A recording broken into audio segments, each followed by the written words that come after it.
right, hello everybody, and welcome to the Dedicated Show. We are live today on LinkedIn, on YouTube, on Twitter, and on Facebook with a very special guest, Ben Taylor from DataRobot. He is the Chief AI Evangelist at DataRobot, and we're going to ask him exactly what that really means. He's the only AI evangelist that I'm actually aware of. So I'm going to go ahead and bring him up on the virtual stage in just a second. As you're joining, let us know where you're tuning in from. It's always interesting to know where people are joining the sessions from. And also let us know, do you work with AI in any shape or form? So that would be helpful for our session here today. We are actually going to talk about AI transformation. So I'm going to go ahead and bring up Ben Taylor. Hello, welcome to the show. Hey, Kate, that countdown was awesome. So the audience didn't see, there's like this countdown with all these drums going from 10 to 1. And it's interesting because the anxiety is building. You're like, oh my gosh, this is going live. That's awesome.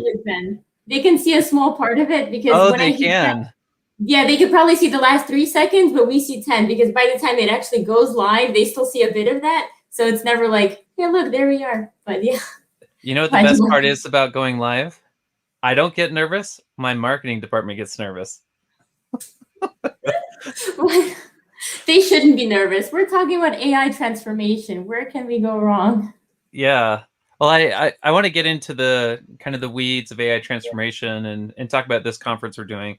But first, I want to tell you this ridiculous story that almost put our VP of events into labor because she was so frustrated with me. I'm sure you roll this way, right, Kate? You just kind of, things don't work out. You're supposed to be live, or you're much more business oriented, right? You're much more professional than I am. Well, I don't know. I mean, I feel like I kind of just do things sometimes without too much thinking. And that's one answer I always give people when they ask, how is it you get so much done? Or you're everywhere. I'm like, yeah, because I don't care that much about perfection. I just care about kind of trying things out and seeing how it works. So looking forward to hearing your story. I saw a comment when I was promoting the event that you said you wanted to start out with a story, and your stories are always very interesting. Well, so the story is about our opening keynote. And so for some of these people you try to get, like the crazy big names, you can't get them live in the moment. That would be too difficult. So for this one, we did have to record it. And so this is Alexis. He's the co-founder of Reddit. He was an early investor in Coinbase. He's Serena Williams' husband. And we book out this interview, like, I think 3 weeks in advance. And so it's one of those things you can imagine, like, if this wasn't going to work out today, I could send you an email or vice versa, right? You could respond, say, hey, I was sick this morning, and we could reschedule. But this is very different because they have communication teams and channels, and you can't get a cancellation within 24 hours. And so I'm in Napa Valley, and I'm driving. I had an opportunity to drive with Tom. He's our chief go-to-market officer. I really wanted to talk to him. So I'm driving down to San Francisco airport, and I missed my flight. And this story gets better because I had 2 bottles of really nice wine, and I'm trying to like blitz through the airport, and I'm realizing, crap, like I'm gonna have to check this. And so I end up giving these bottles to the Uber driver, and he's like over the moon because he realizes this isn't like gas station wine. This is like, these are really nice bottles of wine. And then I spent an hour at the airport trying to figure out how to get back to Salt Lake City. And maybe it's because it's a pandemic. There aren't as many flights, but I'm super naive. I'm thinking like, look, it's 8 p.m. You've got to San Francisco, Salt Lake. Boop. Yeah. Like it's got to be that easy. And I start getting desperate. I'm like, look, fly me to Denver, fly me to Las Vegas, fly me to Reno, fly me to Boise, fly me anywhere. And an hour later, I'm just getting more and more frustrated that this isn't working. And to make matters worse, it's my wife's birthday tomorrow or the next day. And I have a history of missing her birthday. And so I rent a car and I drive all night through the Nevada desert. And it was all about this keynote because I couldn't miss the keynote. Because normally I would like send a message and say, hey, it doesn't work. I'm going to be in the air. Let's reschedule 3 hours later. And so I drove all night. And I almost gave the keynote recording in a Wendover hotel. And if you haven't been to Wendover, Utah, it's like, I think it's just a step above Battle Mountain, Nevada. Like it's not the place you'd want to record a keynote. So it would have looked like Breaking Bad in the background, and you can imagine a host with bloodshot eyes who's like really really grumpy, and this is like yeah. And I'm not making this up. I was handing the credit card to the hotel, and right when I was handing the credit card, our events team slacked me, so they just canceled or they just rescheduled because the problem is it's not about rescheduling. His schedule might be so busy. Yeah. You might have to reschedule after the conference, which would have been like a disaster because there's contracts involved. So all this, and you still had to reschedule? Yeah, well, it was so good. I think it would have been the worst keynote of my life if I had interviewed him in that way. Well, and to make things worse, when I was checking into the hotel, I had to call to check in. And so I'm literally having this conversation. I'm saying, she's saying the person on the phone says, "What is your name?" I say, my name is Ben Taylor. And she says, "Will you spell that?" And I start spelling it, Tay. And she's like, Tyo. And I'm like, no. And so I spend 10 minutes giving this letter by letter, like using like Alpha, Bravo, Elephant. And so I'm getting really irritated. So I don't know if I'd be talking to you right now if I had done that live interview. Well, wait, question. Before we move on to AI transformation, did you make it back in time for your wife's birthday? I did. Okay, good. And so if anyone wants to know how to drive all night, caffeine is not enough. Because I was yawning when I was driving out of San Francisco. Like at 9, I'm yawning. I'm like, this is awesome. And so you take as much caffeine as you can, but eventually your body will start to shut down, and that can be really dangerous. So I've become really good at the 13-minute nap. So I'll pull over, 13-minute nap, and set the alarm, and that's just enough to reset the brain where you get a restart. And so I can't even imagine falling asleep in 13 minutes, let alone it would take me much longer to fall asleep. Do you just my wife says I have narcolepsy. So I could, yeah. So if I wanted to show off, actually, we won't do that for this because this time is precious.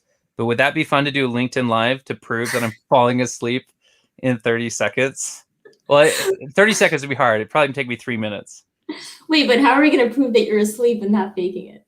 I think you'd have to have the microphone close, and you have to see is that really the sleeping breathing style that we believe.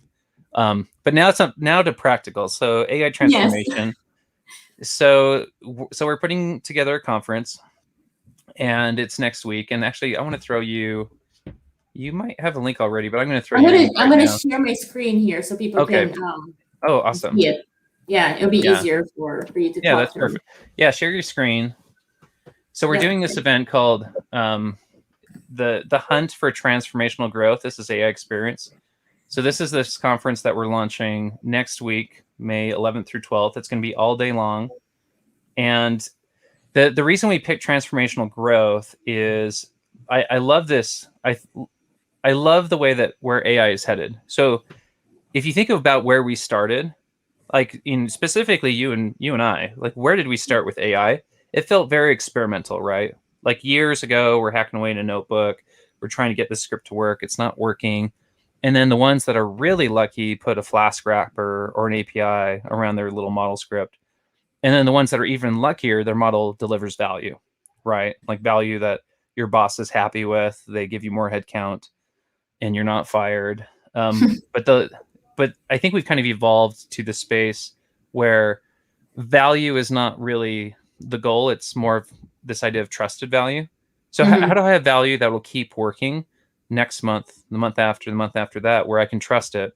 Because when I was at HireVue, we had a model that started to drift with features, and we had to react to it, which is a very bad thing to do if it's impacting production. And we had to build out all these feature drift detectors. And I'm embarrassed to say this wasn't something we thought we needed, because your features don't change, right? Like that's what you think, or that's what you hope, unless unless your features are coming from employees and vendors. If you think about all the ways a human can screw up a pipeline, that was something that impacted us. So one of our vendors changed the threshold. So I think the talks that I'm the most excited about are the one with Alexis that I did where I had a full night's This So one? Yep. he was wonderful. Very humble, easy to talk to. At one point, we're laughing about the Rick and Morty butter robot. I don't know if for people that know Rick and Morty, there's this robot at the table, and its whole purpose is to pass butter. And when it realizes its purpose is to pass butter, it's depressed because Oh no. it's got its little butter hands, and it's asking like, "What is my purpose?" And Rick, the mad scientist, says, "Well, your purpose is to pass butter." And the robot looks at its hands, and Oh. it is really sad that its existence is to pass the butter. But his background is fascinating.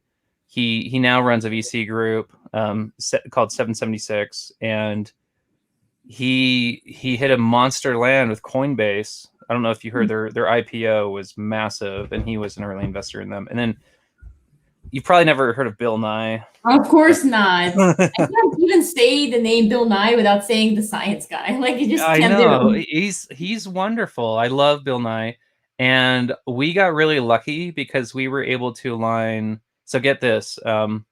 Bill Nye is a huge fan of the Mars rover. So the Mars missions and the rover that just went there, he's a huge fan. And the stars aligned where we were able to schedule him with Chris Mattman, who is the CTO of NASA's Jet Propulsion Lab. Wow. So, yeah. So this will be the first time that Bill Nye has geeked out with NASA's JPL CTO. And so Wow. this session will also be really, really good. And then I think the other thing that comes with applied experience is there are mistakes that are made, right? Mhm. Like people make mistakes, models don't work, models don't ship, features drift. And so there will be a lot of discussions around that, around trust and a variety of things related to that. So maybe I'll take a pause on stirring up Yeah. the conference agenda, and we could talk about something related to trust. Yeah, absolutely. I was just reading through some of the comments. So back to your nap. So the model was drifting. You should have allowed it a 30-minute nap. So there's comments coming in about you falling asleep. David wants to see you actually falling asleep live. We should actually schedule this. We've done the biking thing. Oh, that would be awesome. Because what's funny? Because part of falling asleep is to like let your mind escape. You kind of have to let your mind go. And if I know I'm in front of a live audience, like forced sleeping, that would be impressive. Yes. Because like pressure's on, right?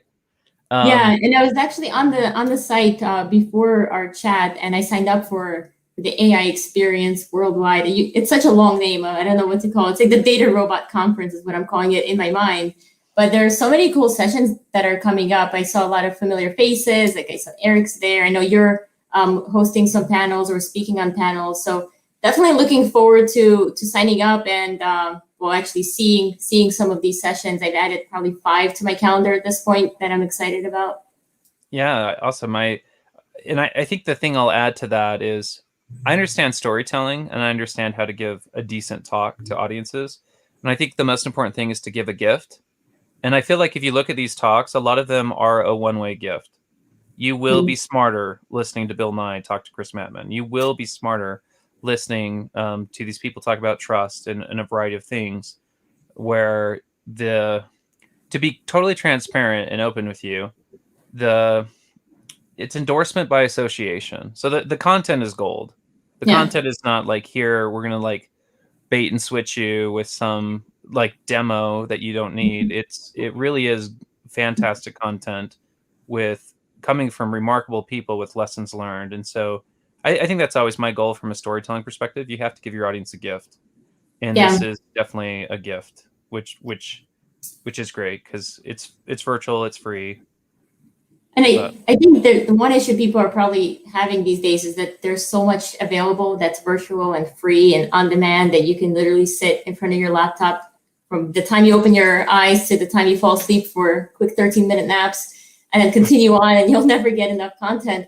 But I think it's all about being intentional, right? So that's why I said I found 5 sessions that I actually am really interested in, added those to the calendar, and will intentionally show up with the goal of getting those gifts. You have to actually want to receive the gifts in order to get that value, versus playing something in the background while you're multitasking and saying, oh, this was a waste of time. Well, yeah, because you weren't invested and you didn't go into it trying to get something out of it. So I think it goes both ways where you have to really want it yourself.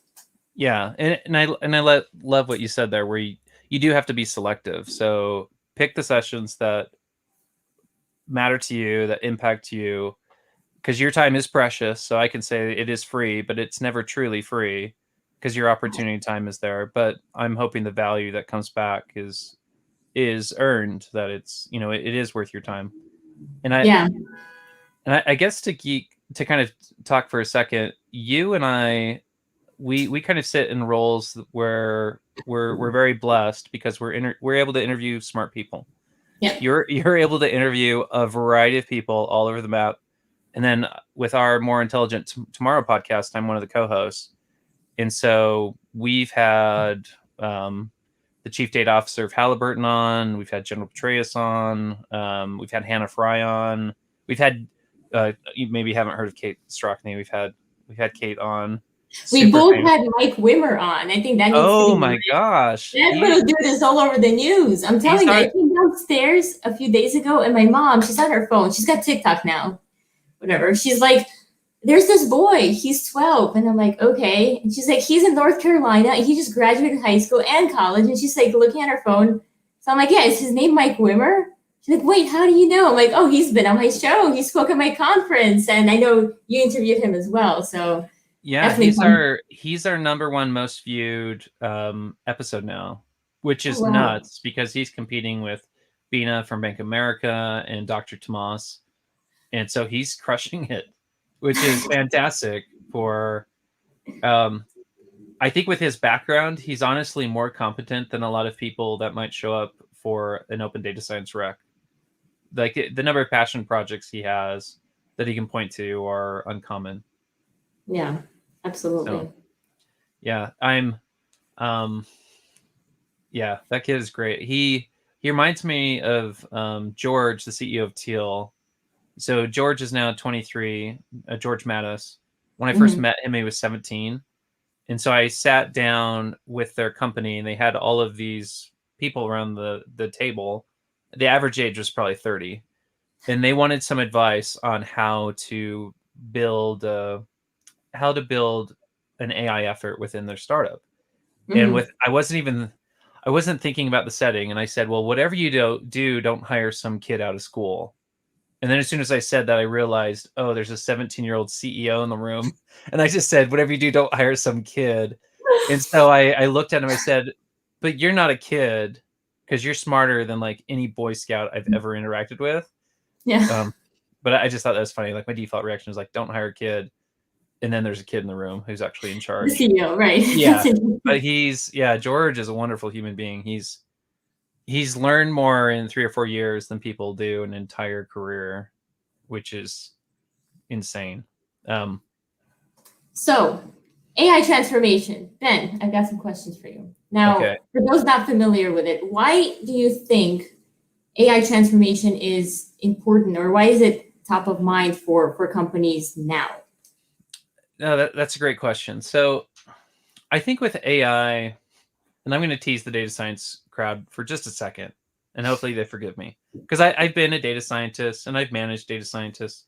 But when you start paying data science payroll, your opinion changes very quickly. And so I think for data scientists, it's not just about doing work and showing your work. It's about getting things to value. And the thing that is really exciting, I would say, for a lot of companies is this idea of transformational value. And when I say transformational value, that is your CEO knows about it, the board knows about it. Normally, when you have transformational growth, it kind of hints at a radical change. So transformational AI hints at transformational growth. You're going to have a radical change in your growth. So that happened at HireVue. It's happened to other companies where you actually spill into a new market. So AI has now enabled you to go into marketing and to pursue marketing sources or opportunities that you could have never afforded because you were bottlenecked by human capital to go explore those. Or for HireVue, they were a video interviewing platform, and then with the inclusion of AI, they spilled over into the digital assessment space. And so their total addressable market before was a couple $100 million, but the assessment space is multiple billions. And so I think that's the North Star that people should have when they're working on AI. How am I going to transform this company forever? Mhm. And I think the thing that's missing, it was definitely missing with me early on in my career, is you don't think about the business acumen. You don't think about the mindset of the executive. And I'm embarrassed to say this, but I remember trying to micro coach Mark Newman, the CEO of HireVue, some statistics. Like, let me tell you why an AUC chart is so useful, like slicing and dicing. But I don't realize that he's living on a plane before the quarter trying to save seven-figure accounts where they're sending him text messages and practically swearing at him, and he's like doing all this stuff. How much do you think he Yeah. cares about an AUC chart? Very, very little. Very, very little. And the thing Yes. that is so sad, I would say he cares almost enough about it to fire me, but firing me is not a high enough priority on his list of priorities. So like, Oh, that's good. yeah, so like that's how much he cares about it. And so I think to really understand jargon, um, I think one of the things I've learned as a data scientist, you have to respect the SME. So the subject Mhm. matter expert in the room, Yeah. sometimes they're a technician, sometimes they're an underwriter, they're not technical as you. I think some data scientists can bring a little bit of an ego where they're like, Mhm. we've got PhDs in physics and we know everything about anything. And I've given up on that, where I've realized if there's a human Mhm. working a process for 10 years, they will Yeah. know more about that process than you ever will. And it doesn't matter how many super soldiers you have in the other room. Like a human working a process is a beautiful thing to include. And Mhm. so, actually, to geek out for a second, how do you organize a data science org to be successful? So we see examples of silos: data Right. scientists here, data scientists here, data scientists here. That's a disaster because they just have all these little experimental projects and you don't have a center of excellence. And so I'm a big fan of the hub and spokes model, where you have a center of excellence Mhm. and whoever's managing that group understands the business acumen or the horrors of payroll. They understand the The nightmare of actual process. Yeah. yeah, they understand the nightmare of payroll. And then with the spokes, the thing I really like about the spokes process is the data scientists on each of these spokes that service different departments, they need to try to ramp on the jargon and the problems of that department, but they Mhm. should actually have someone on the other side that's assigned to them from that department, not a data scientist, who's Yeah. constantly working with them. And the goal, because imagine if you're the data scientist and I'm the SME from finance, if we are paired together in an org and working together for months, you're going to understand my world better and I'm going to understand your world better. And you will teach me to Absolutely. scope a problem, but you will solve it for me. And Yes. and so I think Exactly. that's kind of the right way to organize a successful org that would potentially set you up for transformational success. Yeah, I'm curious what you think about that, because you talk to a lot of data science leaders, you get feedback, you see a variety of things. Yeah, I've definitely seen this work. So prior to my data role, I was actually in risk management, regulatory compliance, and all that good stuff with banks. And there was a specific bank that I was working with on, we call them RCSAs, so risk control self-assessments, where we basically we're the risk people. So for the data people, pretend this is the data world. But for us, it was risk. I think it's a very similar approach. We had to work with every single department to identify all of the risks that they might incur, either operational risks, credit risk, market risk, whatever that might be. And we, as the data people, were paired up with a data champion who, well, think risk, right? We risk analyst paired up with a risk champion, but in this case, data. But basically, we were in charge of learning that process, but we had a specific point person that would come back to us whenever there was a change. So it definitely works with that spokes model that you said, the hub and spoke. It definitely is very effective. Versus if we had like a risk person in every department trying to run things and doing their own thing and never having it brought together essentially, that would have been a whole mess. So I can definitely see how this is very effective. And so Sarjeet here had a follow-up question to you in terms of how you organize data science teams. He has to go, he'll watch the replay, but if you want to add on anything else besides what you already said on organizing teams, I think that would be helpful. Uh, yeah, I think the last thing I'll say is people say hub and spoke, but I'm gonna try to trademark something. I'm not really gonna trademark it, but I'm gonna say hub and smoke but make sure these spokes are bead locked. So I'm thinking of like my monster machine I have where the tires are bead locked so I can like air them down. And by bead locked, I mean, if you and I are assigned together in an org, that should not change. Like we should not be on rotation every 4 to 6 months. You should understand, if I'm in finance, you should understand everything about my world as much as you can. And then I should try to understand enough about your world to scope a problem. And then I love the idea of incentivizing us to have wins together. Whether that's like a monthly brown bag, like, hey, monthly brown bag's coming up. Are our projects good enough to be part of that brown bag? Oh, shoot, someone in marketing did this transformational thing next month. Like, if you can kind of bring some competitive spirit, I think that's good. You have to be a little careful because it has to be in good fun and in the spirit of collaboration. Like, how do we all get smarter together? So I think that's the last thing I'd add about having a good transformational org setup is sharing experience. I think that's a really great ad because, I mean, I'm all about competition. I know not everybody is as competitive, but that would definitely motivate me to kind of work with either the business, or if I am the business, work with the data person to try to be that special group that has brought some sort of value to the organization, especially if you know you're being highlighted. And I guess they have to work with whatever drives their specific employees and work within the culture, but definitely like where you're going with that. I know we have like 3 minutes left, Ben.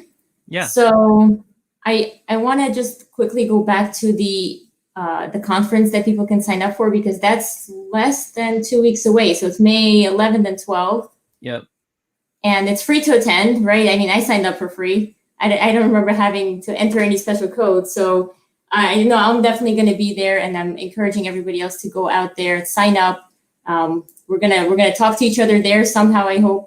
Is there an interactive feature? Do we get to talk to other attendees, or? I believe so. So we've, I believe so. We this is our second virtual conference we've done, so we learned a lot with the first one. Okay. So I assume so. Okay, well, at least we can talk about it online as well. So I like to post, especially when I learn something new, I like to post about it online and use maybe tag DataRobot in those posts so people can see it and connect with each other. Yeah, and I think I'll add to your audience too, real quick. So anyone that registers on this feed, post a comment. I'm going to review all the comments. I'll engage. I'll like, and then there's opportunities to reply. So if you want to engage in a dialogue, if you have unique questions, I'm happy to share my mistakes. I wear them on my face.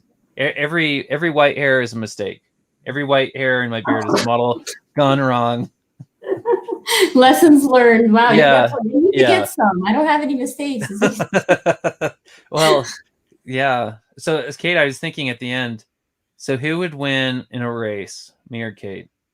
I think you would. I think you would. Race? Wait, a foot race, distance, foot race. Well, what has been your longest run then? I think 13 miles. Okay, I got you. I got you covered. Oh, you're gonna beat me? I mean, I ran 50 miles before, so. Well, I've got reasons to come to New York, and I'm living on a plane again. So I know you're super busy, but if I'm coming to New York with enough notice, we need to figure out like an AI data science run, like a group run. I think we can actually pull that off. There are plenty of runners in New York and plenty of AI data people. So anyone who's interested, comment below. We're going to put you in a special group. You get to run with Ben Taylor. So. And we'll do it live again, like our bike rides. We'll be jumping up and down. Live. We'll hire someone to run ahead of us on a bike or something, maybe. Okay. Well, it's so good to see you, Kate. Thank you so much. And awesome. Always good to have you on the Dedicated show. So great chatting with you. Okay. Have a good rest of your day. See you, everyone. Bye.